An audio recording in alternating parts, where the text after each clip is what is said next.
Obviously, we have what's in the budget briefcase, and they're terming it as a nightmare. And in that open briefcase, as has been put by the graphic designers of these papers, is coronavirus, lost jobs, empty coffers, shrinking revenue, huge debt, funding gaps, all combined to give Treasury CS Ukur Yatani a headache as he heads his first budget today. And they have quite the spread that goes in between page 2, 3, 4, 5, 36 and 37. But of course, the Daily Nation is still looking at this same story, the biggest story of the day, and I'm sure you shall be getting an earful of what the budget has in store for you. The Daily Nation this morning is going with the headline, "How Budget Cuts Ruto Down to Size." With the allocation slashed by nearly a half, the Deputy President will have to reduce his travel, serve less tea to the delegations he hosts at his residence, and that is on page 2. Of course, taking a political twist and making it a bit more relevant because of recent political happenings. But of course, we shall be focusing on that and much more. But there are many other stories that have been unraveling between yesterday and today, not least of which the death of Burundian President Pierre Nkurunziza, and we're going to look at that as well. And joining me for that is the Director of County Governance Watch, Kevin Osido, who's going to just join me in the analysis of the papers this morning. Good morning, Kevin. Good morning to you, Trix. How are you today? I'm fine, thank you. What do you make of the prioritization of the stories, particularly the top stories this morning? It's quite obvious, right, that we go with the budget at the front and lead stories. Yeah, I agree with you. Quite incisive to the extent that the editors of the major newspapers of our country have really focused on the budget.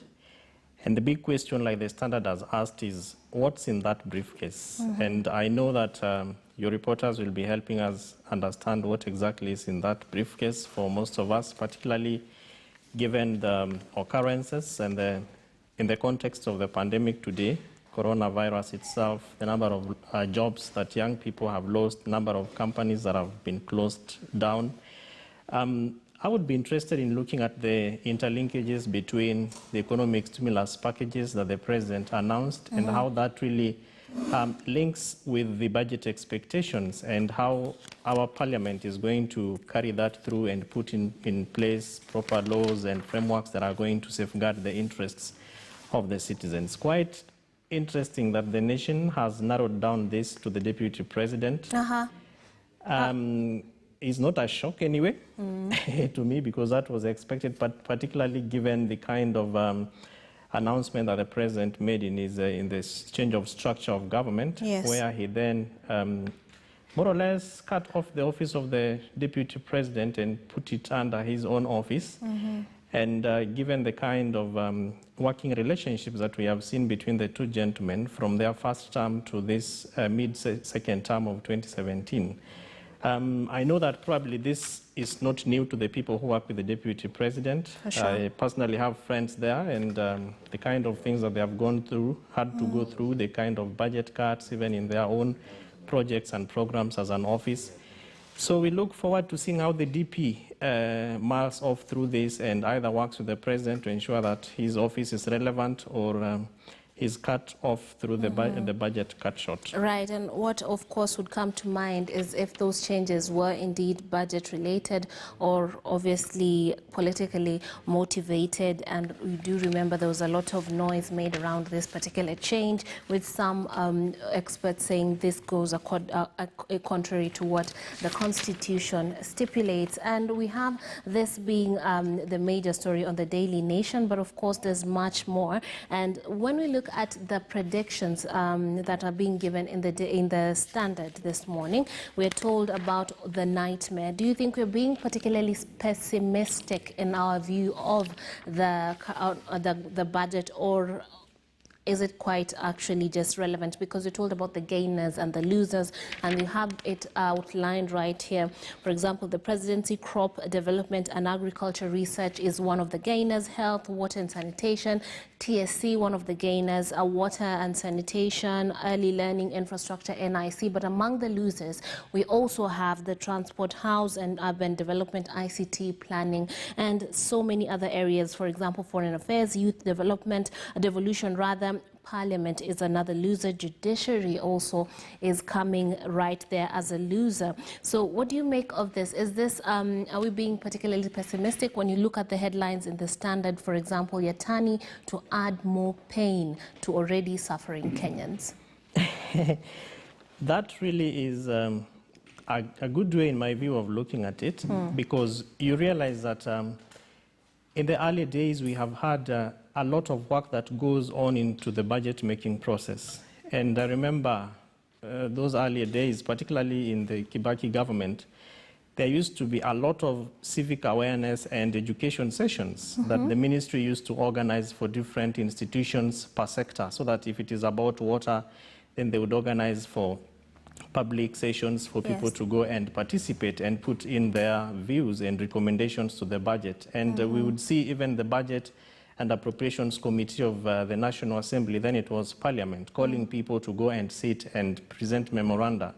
A lot of that fanfare today tricks has really gone down. And so one of the things that I think should be a big concern is how do we then present a Mwananchi budget to people who probably may not have an idea of what that budget is until when people like myself and several others will come, and yourself and Michael and reporters and the media particularly then want to dig deeper into the budget. When I look at this again... Alcido, you're having some issues with your mic, and we're going to fix that. But of course, I'd like to draw your attention to this particular story. There's an excerpt that I think is quite interesting, and I love that the writer has, brought out the human side to this particular story. This one that says that Yatani is going to add more pain to the already suffering Kenyans, and it paints a picture of Njoki, and who decides to take lunch herself, and says of say 100 shillings to buy airtime worth the same amount, she will be left with 200 shillings in her pocket,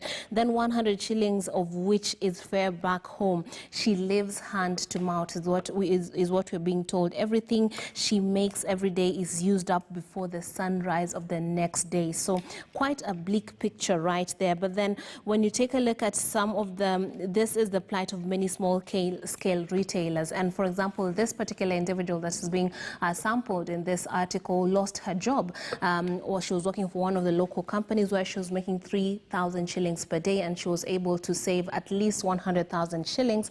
And so that when things went south in terms of the economy and COVID-19 just sitting on us pretty hard, she was able to start a small business. But even with that scenario, she's not faring on well. But then if you are not lucky enough to have made these particular plans beforehand, then you're going to be suffering. Of course, it's no news to you that it's not easy right now to fare on economically, but this is just one of the many stories about the small business owners and the people who are, facing hard economic times right now because of COVID-19. And it's no secret that the economy was not doing well even before that. Even when the budget was read last year, there was still a lot of talk of how badly the small business owners are doing, even with regards to them not being able to secure loans and things like that. So as we go into looking at how the government is prioritizing such, I mean, it's obviously something that this cadre, or rather this part of the readership, is going to be quite eager to see as far as what is pronounced in the budget, Kevin. That's very true, because as we were saying earlier on, the government has to invest in giving the people a Mwananchi budget, which, as you rightfully said from the stories and views of most Kenyans, is really not what is expected. And that is because, to a bigger extent, we have not invested in helping the people to understand the budget process and how my role contributes to the ultimate summation of what the CS reads to the people, which is basically the estimates. And that really is is a mixture of many things that, and of course the work that goes into the budget process. And so it would therefore be very important that government and other stakeholders ensure that citizens participate, so that when small business operators, the SMEs, the boda-bodas, the mamamboga there, sees taxation going up, then they understand why that is happening. When we see the government continuously borrowing while our debt burden is so huge that we cannot even sustain it, then the people then should be able to understand why that is happening. When we see the government coming up with big four agenda, but in the priority, it's not, in the budget estimates, it's not being given that priority, then that really needs to be communicated to the people so that we understand, therefore, that when I go to the health facility and looking at the billions, the hundreds of billions that would have been given to health, for instance, and I walk into a health facility and I cannot still be given free drugs, that I have to go and buy them from the nearest pharmacy or health shop, then that really needs to be very closer to me. When we give education huge budgets, and today, for instance, we are having early learning, and we have children in our homes today, so who still cannot be able to really interpret digital learning against what we expect to be seen from the investment in terms of money and resources that have been put into the sector, then government needs to come out to be able to help the citizens to understand that. I know that there is going to be a lot of citizen-friendly versions that are going to be printed, but there is much more of trust, government trust, and citizens believing what government is saying, as opposed to just saying it and not doing it. And interesting to note again is devolution, for instance. And if you look at 2020 to 2021, we have 5.6 billion as a loss. And you notice that there's a lot of investment and work that goes on at the county governments, many functions that counties have been given.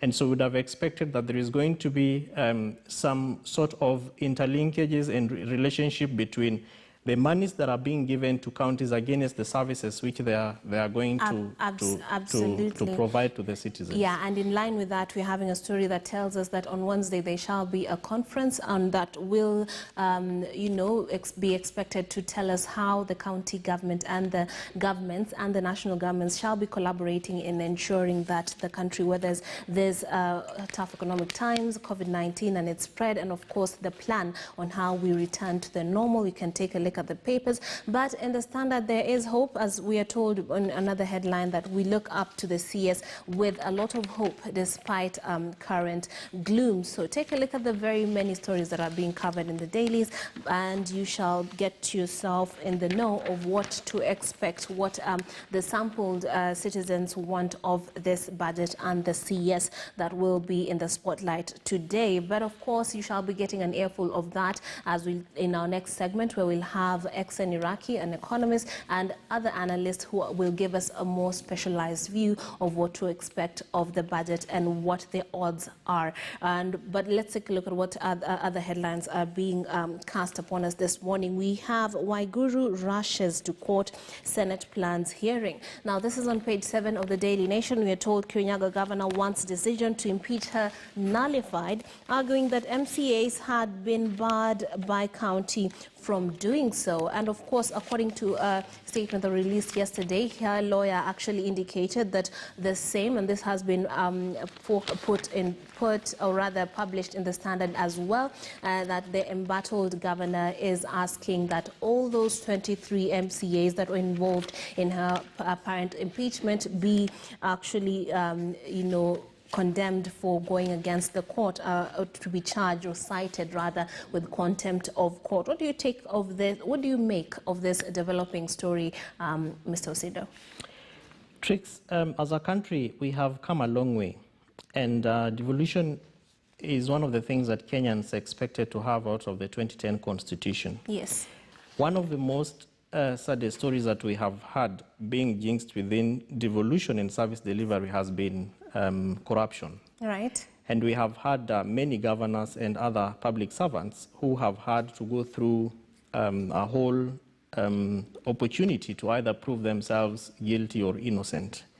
We have had institutions that are supposed to be able to ensure that any allegations, and institutions that are strong and developed have what is called a whistleblower system or structure. Right. And any whistleblower is taken very seriously. For the case of Mheshimiwa Waiguru, I think we also have precedences that have been set of governors who have been taken through this kind of mechanisms. Yes. And I think that the kind of lessons that then we should be learning from those processes is how do we deal with governors who are being impeached by county assemblies on issues to do with corruption. What is the threshold? If you look at, for instance, the case of Kiambu, we had a similar instance where people were talking about a number of MCAs who are present, those who signed lists or logged into the register. So those are, in my view, and from a governance perspective, opportunities that are supposed to help us with the lessons that we are learning. So that then when a case like the one from Mheshimiwa Waiguru comes to the fore, then we can easily pick out the gaps and know how to fix them. MCAs at their levels should also be able to be learning lessons and tighten the knots on what it means to impeach a governor. Of course, by constitution, impeaching any elected leader has been made very difficult for any Kenyan because really money has been put forward. 500,000, and then you have to select to, ask people to sign signatures of almost half of the people who voted in that particular election and then submit it to court. Even the waiting time, you cannot impeach an elected leader 2 years before the next election. It is very difficult. And so what therefore this means to me is, what are the lessons that we are learning? For the case of Mheshimiwa Anne Waiguru, I think she has better lessons to have learned by now from her heydays as a cabinet secretary for devolution, where we had issues to do with NYS, the youth money. And when it gets to this level, I think even from the face of an individual, when you are innocent, you know that you are. When you are guilty, you should be able to know, and the conscience that God has put in us, especially when it comes to public money and resources and how we utilize them. I think Kenya therefore needs to move to the level of having people say, I would rather die, not say I would rather die than resign, but actually resign and give space for, investigations to take place, and institutions that are supposed to undertake their roles and responsibility do so, because these institutions actually live on the premise of citizen taxation, which then basically pays them back. So we are looking forward to how this goes out in the Senate. You also realize that the Senate leadership was just changed the other day. And Mheshimiwa Waiguru has been touted to be very close to His Excellency the President. I don't know whether that would really play. We look forward to see how that plays, the role of Jubilee and the party leadership in the case of Mheshimiwa Anne Waiguru, and how that has been, the precedence that has been set by other Jubilee-affiliated governors who have either been impeached or gone through similar impeachments. But much more fundamentally is how the county assembly is going to follow through and ensure that meaningful public participation also takes place in the impeachment of the people's governors. Yeah, but Mr. Osido, when you look at this, the imagined details of this particular story, it is said that there was the court had said that nobody actually can, no governor can actually be on the receiving end of a fair, process as we are facing the COVID-19 pandemic, and it's on that basis that she is actually asking that the 23 rather MCAs be brought or rather cited for content of court. And at the same time, the law does indeed have this process set in stone. So how come this sort of I would hesitate to call them shenanigans, but then when they're holed up overnight, I mean, it shows that there's a bit of, there's some question marks you would have about how they went about it, because herself, she says she was not made aware of any motion to impeach her, and at the same time we're told that these MCAs were holed up somewhere overnight. So when you look at the way they went about it, a process that is already set in stone, or rather set in the law, I mean, what does it tell you, or what does it speak, how does it sit with you? In my view, I see two things. One is the politics, which is why some MCAs would actually sleep in the assembly waiting for the day and time to impeach a governor. Yeah. On the other hand, I see the process, which is what I would want probably that we dwell much more deeper into. Yes, and that because process, in my view, if this is in the law, it's the right thing, then they should just go around it or about it in a straightforward way without any fear. Precisely, tricks, which is why the process is important, because that process will either save, will either make, quote unquote, or break, quote unquote, Mheshimiwa Waiguru. If the process is wrong, in the sense that there is a court injunction then automatically it presents the question of ultra-vires. You went beyond your powers insofar as what the court had already decided on. On the other hand, is the lessons that we have learned, because we have governors who have gone through a similar, more or less, a scenario. But I would be very hesitant to link some of the allegations on why Mheshimiwa Waiguru has been impeached on COVID-19 pandemic. This should not be seen as an opportunity for people who have the higher authority over resources to stifle them or to mismanage them or to use them in ways that only benefit themselves. And so if corruption is corruption in the context of COVID-19, let it be called so. If there are allegations, I am very sure that Mheshimiwa will have an opportunity in both the court and also at the Senate to present her view and her opinion on her removal. Yes. I believe that the Constitution also gives us an opportunity for institutions to work both independently but depending on each other. So the judiciary and the executive in this case, the county and the legislature, the executive, the judiciary and the legislature will seem to be working interdependent of each other, but being very dependent, so that then we don't see the court also stifling the opportunity of the oversight role of county assemblies, as opposed to what the executive, which is the county government, is either doing or not doing. So I think that part of what we would then begin to look at is how this plays on in the context of the court ruling against the public oversight role of the county assemblies, and the MCAs also being seen to be doing their work, because you know that you and I and several others have come here and asked MCAs to be seen to be putting their voice in saving the lives of Kenyans in the context of COVID-19. So if this is what the people of Kirinyaga thought would be the best way for them to make their voices count in the context of COVID-19, so be it. But I think institutions should be given the space and the authority that they willed, so that then we can see how that then plays in the case of embattled Waiguru and her ouster. Okay, and for now, of course, we shall be keeping an eye on that to see how she continues to fight for her political life. But of course, let's take a look at other stories. COVID-19 is still a top story across board. We have various headlines in relation to that. We're told about Kemri to find out when COVID-19 first got here, and we even internationally the experts are trying to speculate and the scientists trying to figure out when the world actually caught that flu. And then we have truckers stranded at the border over testing hitch. We're already having quite the snarl up at the border owing to them having to wait for that particular period of time that has been set aside before the results come out. But of course a hitch would mean that that will be made longer. But aside from that, we are told about home care. This is on the front page of the Daily Nation. We're told it's tight list for COVID-19 patients recovering at home. From today, patients who have no symptoms may be released to recover from home, but this will be strictly monitored to enforce self-isolation. What do you make of this story? Do you trust patients who are able-bodied, who are not having symptoms and have been told to go home, to actually adhere to those rules? Mr. Osido? Quite interesting. And it's because the government, in my view, will have to do a lot of work in terms of building its trust and confidence. Policing?